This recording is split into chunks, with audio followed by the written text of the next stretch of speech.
When it comes to medical device reprocessing, the cleaning phase is everything.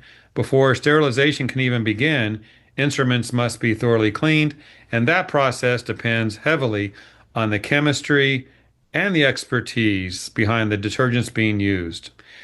So, what kinds of detergents are used in medical device reprocessing? What design features make them effective? And where do enzymes fit into the picture? In today's conversation, we're taking a closer look at the science behind MDR detergents, exploring how they're formulated, why enzymes are often included, and what advantages enzymatic detergents can offer in breaking down complex soils. If you work in sterile processing, infection prevention, or healthcare environmental services, this is a discussion you won't want to miss.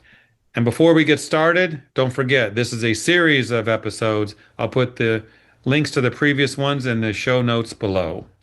So it's my pleasure to welcome to our program John Howell, Brandon Beyer, and John Harp, three experts who know this topic inside and out. Gentlemen, it's good to have you here. All right, so let's get right to our topic. And I think our first question's for John Howell. John, you ready for this? I'm ready. Okay. Talk about this. What kinds of detergents are used in the cleaning phase of MDR? And be sure to introduce yourself. Absolutely. I'm John Howell. I'm Global Business Development with Novonesis. So when we think of detergents in medical, there are really two types. There are enzymatic and non-enzymatic. Enzymatics usually have a pH of around 7 to 9 and are typically a combination of surfactants and enzymes to work in synergy to remove soils off of a surface. On the other side, you have the non-enzymatics, which can be further divided into two categories. You have the neutral non-enzymatics and you have alkaline. Neutral non-enzymatics are typically just like enzymatics. They're surfactant based, yet they contain no enzymes, and their pH is maybe around 6 to 8, where they really focus on the use of surfactants to help remove individual soils. And on the other side, you have alkaline detergents, which is a combination of surfactants and very high pH. In combination, that high pH is used to help remove clinical soils from surfaces as well. So they all kind of have a similar intent, but they go at it about different ways. And the science behind it is interesting, intriguing, and important. But Brandon, let's go to you. Brandon Beyer, introduce yourself and tell us what you think about this question about the detergents used in the MDR cleaning process. Thanks, Jeff. Yeah, so Brandon Beyer, I'm a North American Technical Manager with Univar Solutions in the ingredients and specialty space. It's funny, like listening to John talk about this. I actually break it not into enzymatic and non-enzymatic. If you've watched the previous two episodes, you know I'm a disciple of the cleaning wheel: time, temperature, mechanical action, chemistry with water at the core. So I initially started thinking about mechanical actions. When I think of what types of detergents, it's the automatic ones and the manual. Because in enzymatic, in the medical device reprocessing space, there are some things that are done automatically in like a washer disinfector, which is just a fancy way of using like an automatic dishwasher, like we would at home, with some advancements for the space, or literally cleaning in a sink where you have to use some sweat equity to clean it up. So what John said is absolutely correct, right? So the neutral detergents are very much like a manual dish soap, akin to, say, Dawn. There's some nuances that go into medical device reprocessing, like whereas at home, you really want a lot of foam. Foam's a good thing. People love foam. Foam is not such a great thing when you're doing medical device reprocessing and scrubbing, right? Because you want to see that these devices and these pieces of equipment are actually clean, and any foam obscures the vision. So I agree with John. Once you get past mechanical versus automatic, then there's a few more nuances. Is it a pre-treater, a manual cleaner, an ultrasonic cleaner, which we might talk about, the washer disinfector? And then there's some spaces that are really interesting in medical device reprocessing, particularly to say like endoscopes, where there's a bedside pre-treatment, again, right away. It gets the chemistry acting immediately, and then a manual cleaning process. At the core, you're right, the chemistry is the same. Polymers, surfactants, chelants, alkali. And if you really want to get a lot done, enzymes, because again, that particular component, the enzymatic component, when it can be used, these are ingredients that are purpose-built by nature to really break down the specific biological soils that come in medical device. Brandon, thank you for that.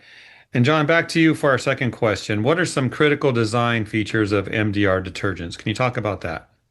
Well, interestingly enough, there's not a lot of guidance out there for medical detergent manufacturers. So they have either had to rely on kind of their historical build, their historical knowledge, kind of networking and stuff like that. Nice enough to know that ASTM actually a few years ago developed D8179.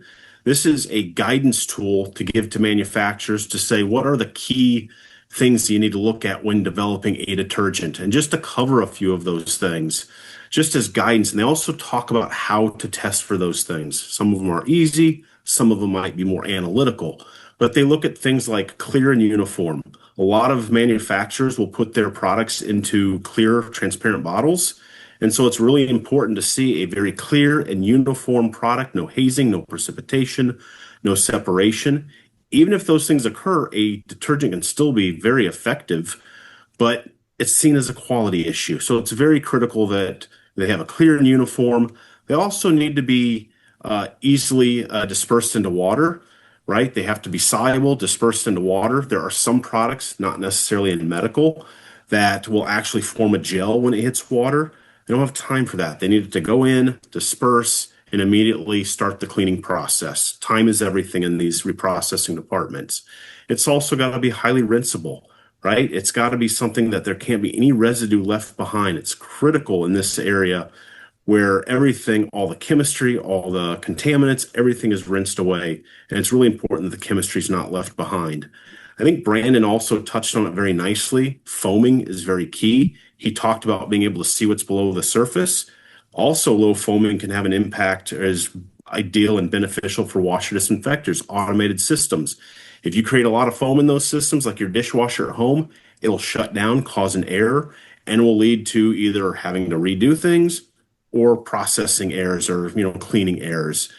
And I think one of the most important things is performance. At the end of the day, these things have to clean and do what they are stated to do, whether they're cleaning kind of orthopedic soils or from colonoscopies or any kind of endoscopy. It's really important that these are developed and designed to clean those reusable medical devices efficiently.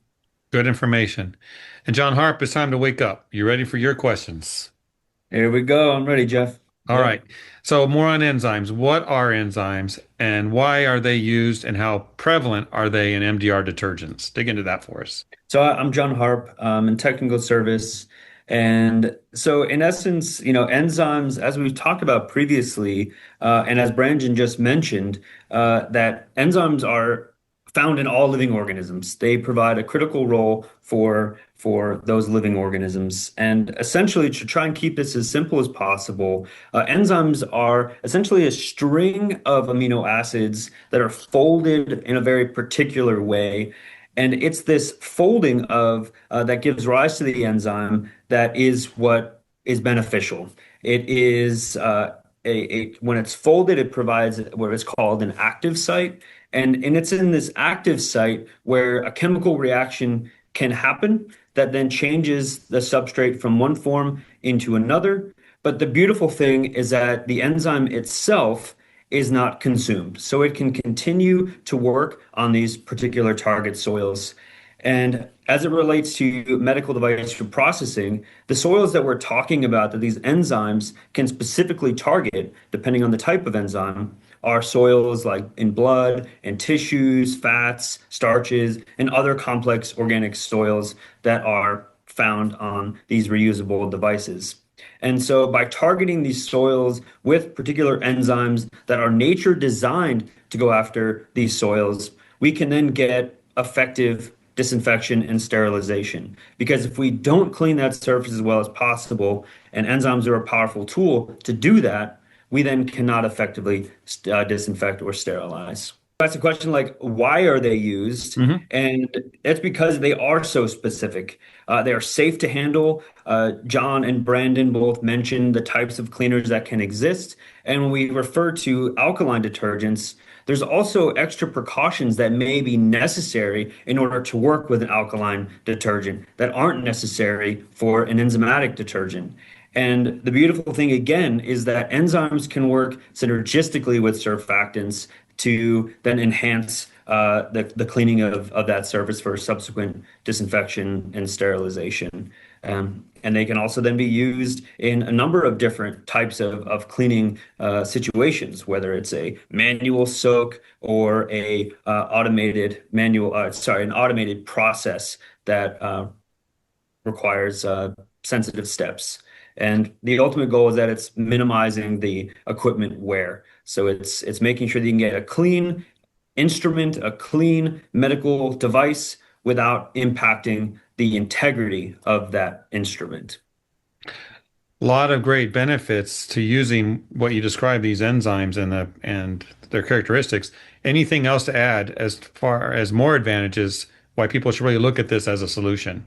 I would say, I mean, they're becoming more and more prevalent. We're seeing that there's quite a bit of advantage to using enzymes in this more natural state, more biosolution oriented. We're thinking about greener practices that we can use in our cleaning departments. And so enzymes are a good solution for that. And they are becoming a standard in medical device reprocessing. And that's why we're seeing more and more products come out with enzymes as a sort of go-to cleaning solution. Well, gentlemen, this has been a great discussion. Let's have final thoughts, closing remarks from each of you, something that you'd like to share with our audience today. And John Howell, let's start with you on that. Well, I mentioned a lot about medical detergents, the different types. Brandon and I covered some of the characteristics and what have you. But I think the other key thing to really let people know is that detergent manufacturers do a lot of work to develop their instructions for use, or IFUs. It is always important and critical to follow their IFUs to make sure that you're using their detergent in the right system, to make sure they're using it to clean the right equipment. Not all detergents, especially alkaline, can be used to clean endoscopes, right? They're damaging. Endoscopes are very expensive, delicate instruments, and you don't want to damage them. So it's always important that detergent manufacturers spend a lot of time on their IFUs. It's always important that you follow them and understand them. And so, one thing I just want to close on is the notion that there are a number of different types of enzymes out there that have their different targets. And so, for instance, we see common enzymes like proteases and amylases. We see lipases starting to emerge. And then we see a new technology called the nuclease, which goes after extracellular DNA, which can be problematic for medical devices. And so as these new solutions are emerging, enzymes are not just enzymes. So a protease is not just a protease. They go after proteins, but the way that they're engineered and how efficacious they can be, how stable they can be, there's a lot of engineering that goes into making sure that these critical tools are performing as well as they possibly can. And so, again, enzymes are an amazing solution. You just have to work with them in your formulation in the right way. And that's what's exciting for this industry, to get the best possible clean that we can. Because there should be only one standard of clean, and that's what we're trying to achieve. Yeah, my last thought in this is any place in the cleaning industry, like medical device reprocessing, consumer, industrial, name it. The two key parameters are performance, which we've hinted on here. It's really critical, and cost. And cost, as it relates to enzymes, is when you're making you're reformulating, you want everything in there to do something. And there's nothing that gives you more bang for your buck than an enzymatic solution. So you do need the surfactants, chelants, polymers, whatnot. But as John Hart mentioned, enzymes are at their core, they're catalyst. So in theory, one protease, if it did not denature, could go through and catalyze an unlimited number of, protein cleaves so you just need one protease, a bunch of water, and time, and you could clean a protein soil. Now in practice, we obviously add more to speed things up because, as John Howell said, time is of the essence. I just can't emphasize enough that you get a lot of bang for your buck out of enzymes, medical device reprocessing, and any time they show up. So it's part of that cost performance analysis, and they should always be part of that solution for you.